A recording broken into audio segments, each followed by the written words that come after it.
ಹರೇ ಕೃಷ್ಣ. ಭಗವದ್ಗೀತೆ ಅಧ್ಯಾಯ 1.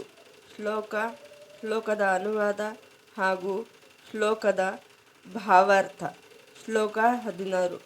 ಅನಂತ ವಿಜಯಂ ರಾಜ ಕುಂತಿಪುತ್ರ ಯುಧಿಷ್ಠಿರಃ ನಕುಲಃ ಸಹದೇವಶ್ಚ ಸುಘೋಷಮಣಿಪುಷ್ಪಕವು. ಅನುವಾದ. ಕುಂತಿಪುತ್ರನಾದ ಯುಧಿಷ್ಠಿರನು ಅನಂತ ವಿಜಯವೆಂಬ ತನ್ನ ಶಂಖವನ್ನು ಊದಿದನು. ನಕುಲ ಸಹದೇವರು ಸುಘೋಷ ಮತ್ತು ಪುಷ್ಪಕವೆಂಬ ಶಂಖಗಳನ್ನು ಊದಿದರು. ಭಾವಾರ್ಥ. ಭೀಮನ ನಂತರ ಕುಂತಿಯ ಹಿರಿಮಗ ದೊರೆ ಯುಧಿಷ್ಠಿರನು ಧರ್ಮ ಮತ್ತು ವಿಜಯದ ಸಂಕೇತವಾದ ಅನಂತ ವಿಜಯ ಎನ್ನುವ ಶಂಖವನ್ನು ಊದಿದರು.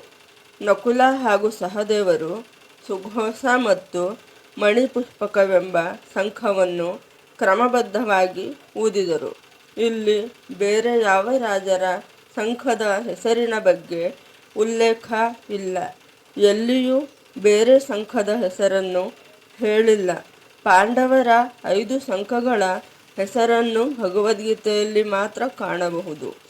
ಅರಸ ಧೃತರಾಷ್ಟ್ರನು ಪಾಂಡುಪುತ್ರರಿಗೆ ಮೋಸ ಮಾಡಿ ತನ್ನ ಮಕ್ಕಳನ್ನೇ ಸಿಂಹಾಸನದ ಮೇಲೆ ಕೂರಿಸಲು ಕೈಗೊಂಡ ಅವಿವೇಕದ ನೀತಿಯು ಮೆಚ್ಚುವಂತಹುದಲ್ಲ ಎಂದು ಸಂಜಯನು ಜಾಣ್ಮೆಯಿಂದ ಅವನಿಗೆ ತಿಳಿಸುವ ಪ್ರಯತ್ನ ಮಾಡಿದನು.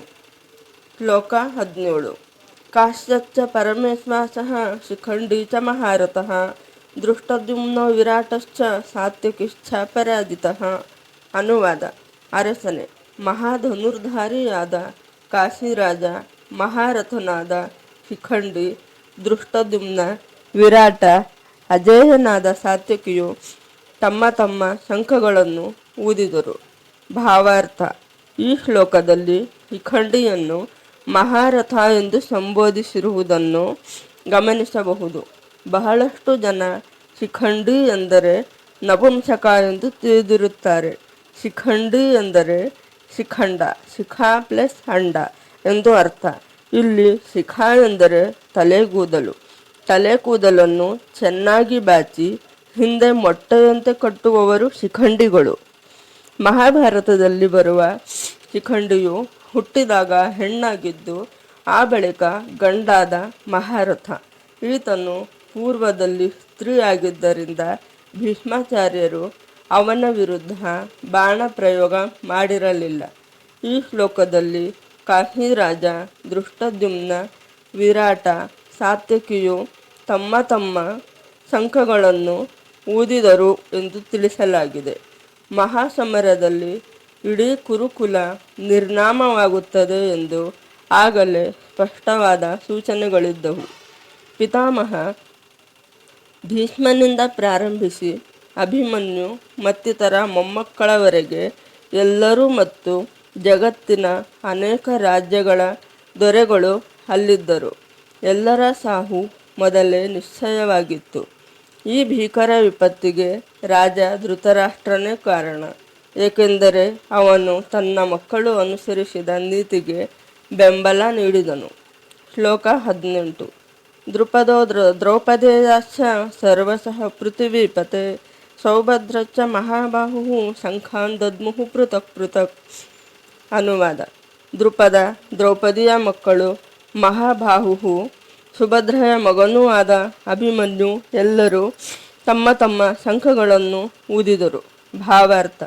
ಇಲ್ಲಿ ನಾವು ಸೂಕ್ಷ್ಮವಾಗಿ ನೋಡಿದಾಗ ಕೌರವರ ಪಾಳೆಯದಿಂದ ಗದ್ದಲ ರೂಪದ ಶಂಖ ನಗಾರಿಗಳ ಸದ್ದಿಗೆ ಉತ್ತರವಾಗಿ ಪಾಂಡವರು ಶಿಸ್ತುಬದ್ಧವಾಗಿ ಕ್ರಮವಾಗಿ ಶಂಖನಾದ ಮಾಡುತ್ತಾರೆ. ಗಮನ ಕೊಟ್ಟು ನೋಡಿದಾಗ ಶಿಸ್ತುಬದ್ಧವಾದ ಚಿಕ್ಕ ಸೇನೆಯು ಅಶಿಸ್ತಿನಿಂದ ಕೂಡಿದ ಬಹುದೊಡ್ಡ ಸೇನೆಯ ಎದೆಯನ್ನು ಹೇಗೆ ನಡುಗಿಸಬಹುದು ಎನ್ನುವುದನ್ನು ಇಲ್ಲಿ ನಾವು ನೋಡಬಹುದು. ಭಗವಂತನಿಗೆ ಶರಣಾಗಿ ಸಮರ್ಪಣಾ ಭಾವದಲ್ಲಿ ಯಾವುದೇ ಅಹಂಕಾರವಿಲ್ಲದೆ ಭಗವಂತನ ಸಾರಥ್ಯದಲ್ಲಿ ಧರ್ಮಯುದ್ಧಕ್ಕೆ ಸಿದ್ಧವಾದ ಪಾಂಡವ ಸೇನೆ ಮಾನಸಿಕವಾಗಿ ಸಂಪೂರ್ಣವಾಗಿ ಸಿದ್ಧವಾಗಿತ್ತು. ಅಧಿಕಾರದ ಅಮಲಿನಲ್ಲಿ ದುರಹಂಕಾರದಿಂದ ಭಗವಂತನ ವಿರುದ್ಧ ನಿಂತ ದುರ್ಯೋಧನನ ಮುಂದಾಳತ್ವದಲ್ಲಿನ ಕೌರವ ಸೇನೆ ಈಗಾಗಲೇ ತನ್ನ ಆತ್ಮವಿಶ್ವಾಸವನ್ನು ಕಳೆದುಕೊಂಡಿತ್ತು. ಇಲ್ಲಿ ಕಾಣುವ ಇನ್ನೊಂದು ವಿಶೇಷತೆ ಎಂದರೆ ಪಾಂಡವರ ಕಡೆಯಿಂದ ಕ್ರಮಬದ್ಧವಾಗಿ 18 ಮಂದಿ ಶಂಖನಾದ ಮಾಡಿದ್ದಾರೆ. ಸಂಖ್ಯಾಶಾಸ್ತ್ರವನ್ನು ನೋಡಿದಾಗ 18 ಎಂದರೆ ಜಯ, ಜಯದ ಸಂಕೇತವಾದ 18 ಶಂಖನಾದ ಪಾಂಡವರ ಪಾಳೆಯದಲ್ಲಿ ಮೊಳಗಿತು ಎನ್ನುವಲ್ಲಿಗೆ ಭಗವದ್ಗೀತೆಯ 18ನೆಯ ಶ್ಲೋಕ ಮುಗಿಯಿತು. ಶ್ಲೋಕ 19. ಸಘೋಷೋಧಾರ್ತರಾಷ್ಟ್ರಾಣಾಂ ಹೃದಯಾನಿ ವಧಾರಯತ್ ನಭಶ್ಚ ಪೃಥಿವೀಂ ಚೈವ ತುಮುಲೋಭ್ಯನು ನಾದಯನ್.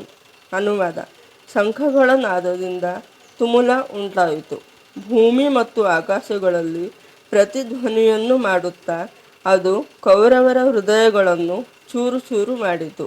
ಭಾವಾರ್ಥ: ದುರ್ಯೋಧನನ ಪಕ್ಷದಲ್ಲಿದ್ದ ಭೀಷ್ಮರು ಮತ್ತಿತರರು ತಮ್ಮ ಶಂಖಗಳನ್ನು ಊದಿದಾಗ ಪಾಂಡವರ ಹೃದಯಗಳು ಬಿರಿಯಲಿಲ್ಲ. ಆದರೆ ಇಲ್ಲಿ ಪಾಂಡವ ಪಕ್ಷದವರ ಸದ್ದುಗಳ ಪ್ರತಿಧ್ವನಿಯಿಂದ ಧೃತರಾಷ್ಟ್ರನ ಮಕ್ಕಳ ಹೃದಯಗಳು ನುಚ್ಚುನೂರಾದವು ಎಂದು ಹೇಳಿದೆ. ಇದಕ್ಕೆ ಕಾರಣ ಪಾಂಡವರು ಮತ್ತು ಕೃಷ್ಣನಲ್ಲಿ ಅವರಿಗಿದ್ದ ವಿಶ್ವಾಸ. ಕೌರವರ ಕಡೆಯವರಿಗೆ ತಾವು ಸೋಲುವುದು ಹಾಗೂ ಸಾಯುವುದು ಖಚಿತ ಎಂದು ತಿಳಿದಿದ್ದರೂ ಅವರು ದುರ್ಯೋಧನನಿಗಾಗಿ ಸಾಯಲು ಸಿದ್ಧರಾಗಿ ಬಂದಿರುತ್ತಾರೆ. ದೇವಾದಿದೇವನಲ್ಲಿ ಆಶ್ರಯ ಪಡೆದವನು ಅತ್ಯಂತ ಘೋರ ಅನಾಹುತದ ನಡುವೆಯೂ ಹೆದರುವ ಅಗತ್ಯವಿಲ್ಲ. ಆದ್ದರಿಂದ ಪಾಂಡವರ ಕಡೆಯವರು ನಿರ್ಭೀತರಾಗಿದ್ದಾರೆ. ಹರೇ ಕೃಷ್ಣ.